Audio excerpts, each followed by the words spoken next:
தொடர்ந்து மழை பொழிந்து கொண்டிருக்கிற காரணத்தினாலும் அந்த செம்பரப்பாக்கம் ஏரியின் கேட்ச்மெண்ட் ஏரியா என்று சொல்லக்கூடிய நீர்பிடிப்பு பகுதிகளில் நீர் தொடர்ந்து அந்த ஏரிக்கு வந்து கொண்டிருக்கின்ற காரணத்தினாலேயும் படிப்படியாக செம்பரப்பாக்கம் ஏரியிலிருந்து நீர் திறப்பை அதிகாரிகளுக்கு உத்தரவிட்டு அந்த வகையில் செய்யப்பட்டுக் கொண்டிருக்கிறது.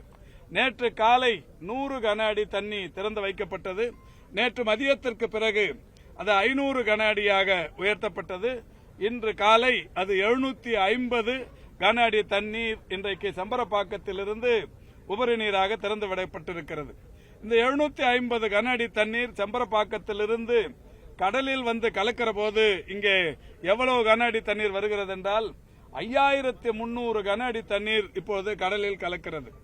750 செம்பரப்பாக்கத்திலிருந்து திறந்து விடப்பட்டு செம்பரப்பாக்கத்திலிருந்து அடையாறு முகத்துவாரத்திற்கு வருகிற வழியில் எங்கேயெல்லாம் இந்த சிறிய சிறிய நீர்நிலைகள் எல்லாம் இதில் இணைந்து பல்வேறு நீரோடைகள் இதில் இணைந்து கடலுக்கு வருகிற போது 5300 கன அடியாக வந்து கொண்டிருக்கிறது.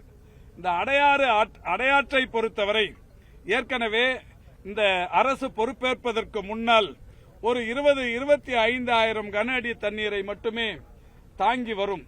இந்த 25,000 கன அடியை தாண்டி அதிக அளவிலான வெள்ளப்பெருக்கு வந்தால் அடையாற்றின் ஓரம் இருக்கிற குடியிருப்பு பகுதிகளுக்குள் நீர் புகுந்து பாதிப்பை ஏற்படுத்தும். மாண்புமிகு தமிழ்நாட்டின் முதலமைச்சர் அவர்கள் அடையாறு செம்பரப்பாக்கம் ஏரிக்குள் நுழைகிற பகுதியில் பல்வேறு வகைகளில் நில ஆர்ஜிதம் செய்து அங்கே ஆழப்படுத்தி அகலப்படுத்தி இருக்கிறார்கள்.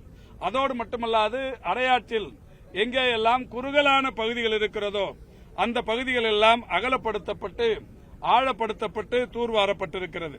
இப்படி செய்திருக்கிற காரணத்தினால் தற்போது இந்த அடையாற்றில் ஒரே நேரத்தில் 40,000 கன அடி தண்ணீர் வந்தால் கூட குடியிருப்புகளை பாதிக்காது என்கின்ற நிலை இன்றைக்கு இந்த அரசால் மாண்புமிகு முதல்வர் அவர்களால் ஏற்படுத்தப்பட்டிருக்கிறது. எனவே 750 கன அடி தண்ணீர் வருகிறது. நேற்றைக்கு 100 இருந்தது, பிறகு 500 உயர்ந்தது, இப்பொழுது 750 உயர்ந்திருக்கிறது என்கின்ற அச்சம், பயம், பதட்டம் பொதுமக்களுக்கு தேவையில்லை. காரணம், இந்த அடையாற்றை பொறுத்தவரை இன்றைக்கு மாண்புமிகு தமிழ்நாட்டின் முதலமைச்சர் அவர்கள் ஆழப்படுத்தி இருப்பதாலும் அகலப்படுத்தி இருப்பதாலும் பல்வேறு இடங்களில் இருந்த இடையூறுகளை அகற்றி இருப்பதாலும் இன்றைக்கு தடையில்லாமல் நீர் வந்து கொண்டிருக்கிறது.